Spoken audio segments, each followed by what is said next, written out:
Hello বন্ধুরা, আমি অঙ্কিতা। আমার নতুন একটি ভিডিওতে তোমাদের সবাইকে ওয়েলকাম। কেমন আছো তোমরা সবাই? আশা করি যে যেখান থেকে ভিডিওটি দেখছো সকলে খুব ভালো আছো। আজকে বৃহস্পতিবার, ঘড়ি কাটা এখন সময় হয়েছে সকাল 6টা। আর এখন থেকেই তোমাদেরকে সাথে নিয়ে আমি আমার ভিডিওটি শুরু করছি। দেখতে থাকো, আশা করছি ভিডিওটি তোমাদের ভালো লাগবে। সকালে ঘুম থেকে উঠে ওই যে দরজাগুলো খুলে দিলাম। আর কালকের বেশ কিছু জামা কাপড় ছিল যেগুলো ভিজে ছিল, কালকে শুকিয়েছিল না, তো সেগুলোই কিন্তু আগে মেলে দিলাম। শীতের সময় না এই বাড়িটাতে খুব একটা রোদ লাগে না, তো সেক্ষেত্রে সকাল সকাল জামাগুলো মেলে দিলাম। এতে কি হবে, ওই যে দুপুরের আগে আবার জামাগুলো শুকিয়েও যাবে। রোদ না পেলেও জানো তো ওই হাওয়া বাতাসেও কিন্তু জামাগুলো অনেকটাই শুকিয়ে যায়। আসলে এখন ওইগুলো পাতলা পাতলা জামা তো। আর তারপর কিন্তু লেগে পড়েছি সংসারের কাজে। আজকে যেহেতু বৃহস্পতিবার, সেক্ষেত্রে কিন্তু সংসারে আজকে অনেক কাজই থাকে।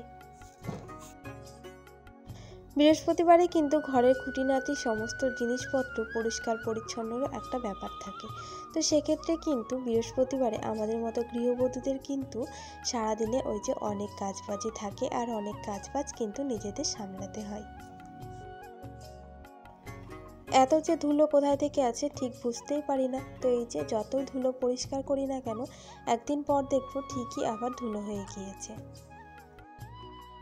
এমনকি সুইচ বোর্ডগুলোতেও ধুলোর একটা স্পট পড়ে যায়। তো কালো সুইচ বোর্ড, তো তার উপরে যদি ধুলোর একটা স্পট পড়ে যায় তো দেখতে একদমই ভালো লাগে না। তার জন্য না আমি সুইচ বোর্ডগুলোকেও বেশ ভালোভাবে মুছে রাখার চেষ্টা করি। ফ্রিজটা যেহেতু আমার বাইরে আছে, তো সেক্ষেত্রে কিন্তু ফ্রিজটাই বেশি নোংরা হয়। তো সেক্ষেত্রে চেষ্টা করি প্রতিদিনই ফ্রিজটাকে পরিষ্কার করাই, কারণ ফ্রিজটাতে হয় প্রচণ্ড নোংরা, আর ফ্রিজ নোংরা থাকলে একদমই ভালো লাগে না। তো সেক্ষেত্রে দেখো ফ্রিজের বাইরেটাও পরিষ্কার করে নিলাম, আর এই যে ভেতরটাও কিন্তু একটু পরিষ্কার করে নিলাম। আর আমি কিন্তু সব কিছু এই কলিং দিয়েই কিন্তু পরিষ্কার করি, তাতে একটু বেশি চকচকে ঝকঝকে লাগে আর দেখতেও বেশ ভালো লাগে। এদিকে আমার ফ্রিজ মোছাটাও কিন্তু প্রায় কমপ্লিট। মানি প্ল্যান্টগুলো না বেশ অগোছালো হয়েছিল, পাতাগুলো এলোমেলো হয়েছিল, তো আজকে এই যে ঠিক করে দিলাম। আরিয়ান সোনাকে ছোটোবেলায় সর্ষের তেলই মাখাতাম, কিন্তু এখন আরিয়ান সোনাকে সর্ষের তেল মাখাতে পারি না, তার কারণ আরিয়ানের সর্ষের তেলে প্রচণ্ড অ্যালার্জি। আর এই যে হিমালয়ের বডি অয়েলটা মাখাই, তবুও জানো তো শীতেই মাখাই, গরমের সময়টা মাখাতে পারি না, কারণ গরমের সময় মাখালে দেখি আরিয়ান সোনার গায়ে র্যাশ বেরোচ্ছে। তো গরমের সময়টা মাখায় না, এই শীতের সময়টাই শুধু বডি অয়েলটা মাখাই। আর এছাড়া বডি লোশন তো আছেই। আর ওই যে আমার আরিয়ান সোনা এখনও ঘুমিয়ে আছে, ওর পাপা উঠে পড়েছে কিন্তু ও এখনও ঘুমিয়ে আছে। আর এখন এই যে ঘরটাও ঝাড় দিয়ে নিচ্ছি, তারপর আবার ঘরটাও সুন্দর করে মুছে নেব। ঘরটার মুছে কিছু জামা কাপড় ছিল, সেগুলো কেচে এই যে স্নান করে চলে এসেছি। যেহেতু বৃহস্পতিবার, তার জন্য এই যে পুজো দিয়ে নিচ্ছি। প্রতি বৃহস্পতিবারে ধূপটাই ধরাই, কিন্তু আজকে আর ধূপটা ধরালাম না, কারণ ধূপটা আমার কাছে আছে। তবুও জানো তো এই বর্ষাকালের জন্য না স্যাঁতসেঁতে ওয়েদারের জন্য জানি না, ধূপটা না একটু পর আর ধরছে না, একদম নিভিয়ে যাচ্ছে। তো ধূপটা ধরালাম না, একটা ধূপকাঠি আর মোমবাতি দিয়ে ঠাকুর পুজোটা সেরে নিলাম। আজকে যেহেতু বৃহস্পতিবার, তো সেক্ষেত্রে ভেবেছিলাম যে একটু ছোলার ডাল আর রুটি করব। তো ছোলার ডাল আর রুটি খেতে না ভালো লাগে না, ছোলার ডালের সঙ্গে লুচি হলে বেশ ভালো লাগে। আরিয়ানের পাপা খেয়ে অফিস চলে গিয়েছে ছোলার ডাল লুচি দিয়ে, আর এখন এই যে আমার জন্য আমি নিয়ে বসেছি। এখন সকালের ওই যে জলখাবার খেয়ে একটু বসেছিলাম আরিয়ান সোনাকে নিয়ে।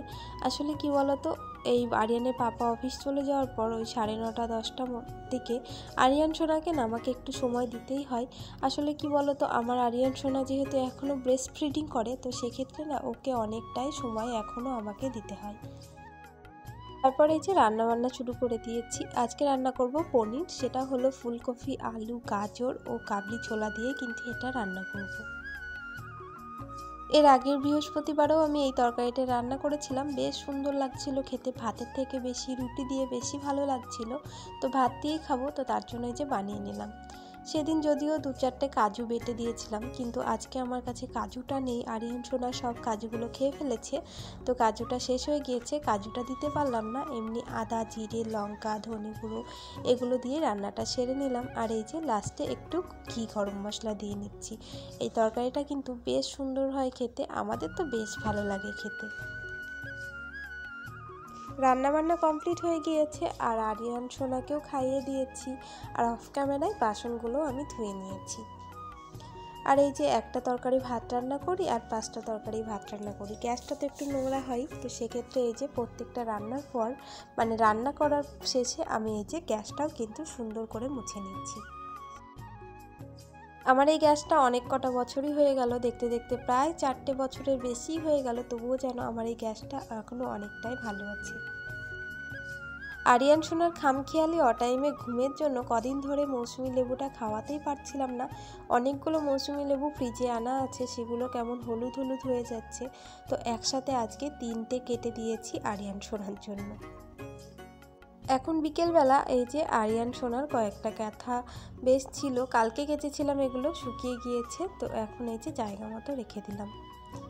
অনলাইনে বেশ কদিন আগে আরিয়ান সোনার জন্য প্যাম্পাস অর্ডার করেছিলাম, একসাথে 68টা, মানে প্রত্যেকটা প্যাকেটে মানে 2টো প্যাকেটে, একটা প্যাকেটে 34 আর একটা প্যাকেটে 34টা আছে, মানে 68টা প্যাম্পাস আছে। এই প্যাম্পাসটা লিটল অ্যাঞ্জেলের, এই প্যাম্পাসটা ভীষণই ভালো, আর অনেকক্ষণ পর্যন্ত থাকে, অনেকক্ষণ পর্যন্ত কিন্তু এটা লিকেজ করে না। এর আগের বছর শীতের সময় আমি আরিয়ান সোনার জন্য এই প্যাম্পাসটাই নিতাম, আর এবারও নিয়েছি। গরমের সময় তো রাত্রিবেলা ডাইপার পরে আমি রাখি না, কিন্তু শীতের সময়টা রাখি, তো তার জন্য এখন তো প্রায় শীত পড়ে গিয়েছে, তো তার জন্য কিন্তু অনলাইনে অর্ডার করেছিলাম।